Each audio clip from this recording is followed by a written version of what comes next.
నిన్న ఇమ్యూనిటీ టాస్క్లో డెమాన్ పవన్ శ్రీజాన్ చూసినప్పుడు అయ్యో పాపం అనిపించింది. అండ్ అక్కడున్న కొంతమంది కంటెస్టెంట్లు టాస్క్ చూసినప్పుడు అసలు మీరు టాస్క్ ఆడడం అవసరమా, ఇంత చీప్గా ఆడడం అవసరమా అని అయితే నాకు అనిపించింది అనమాట. డెమాన్ పవన్ టాస్క్ గురించి మనం మాట్లాడుకునేటట్టయితే ఎంత బాగా అసలుకి తన జెంటిల్మెన్ అని ప్రూవ్ చేసుకున్నాడంటే, తను కావాలనే తోస్తారు, తను కావాలనే గేమ్ నుంచి తీస్తారని తెలిసినా కూడా అసలుకి ఎంత సైలెంట్గా ఎవరి మీద ఆర్గ్యూ చేయకుండా, ఎవరిని క్వశ్చన్ చేయకుండా, అసలు అక్కడ ఏమీ అక్కడ ఏమీ సీన్ చేయకుండా, ఎమోషనల్ అవ్వకుండా ఎంత సైలెంట్ అయిపోయాడంటే, సో అక్కడ ప్రూవ్ చేసుకున్నాడు జెంటిల్మెన్ అని. అండ్ స్ట్రాంగ్ పర్సన్ అని కూడా ప్రూవ్ చేసుకున్నాడు డెమాన్ పవన్.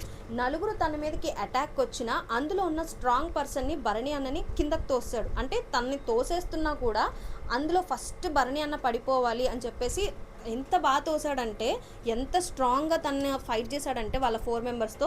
సో అక్కడ స్ట్రాంగ్ పర్సన్ అని ప్రూవ్ చేసుకున్నాడు. నిన్న టాస్క్ డెమాన్ పవన్ది నాకు చాలా అంటే చాలా నచ్చింది.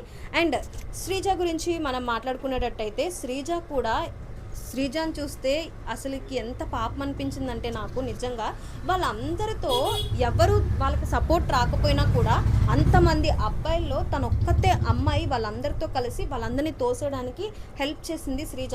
కానీ అలాంటిది లాస్ట్కి తనకి చెప్పకుండా, తనకి ఇన్ఫర్మేషన్ ఇవ్వకుండా తోసేశారు.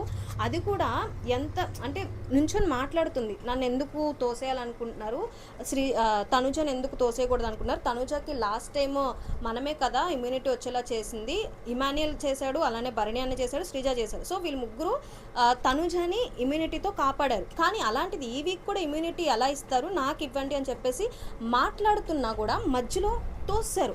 సో అప్పుడు అనిపించింది, మాస్క్ తీస్తే భరణి అన్న ఇంత చీప్ క్యారెక్టరా అని అయితే నాకు అనిపించింది అనమాట. సో శ్రీజాకి నిన్న ఓవరాల్ టాస్క్లో చూసుకున్నట్టయితే శ్రీజాకి నిన్న అన్యాయం జరిగిందని అయితే నా ఒపీనియన్ అనమాట. సో భరణి అన్న మీద, శ్రీజ మీద మీ ఒపీనియన్ అంటే కామెంట్ చేసేయండి.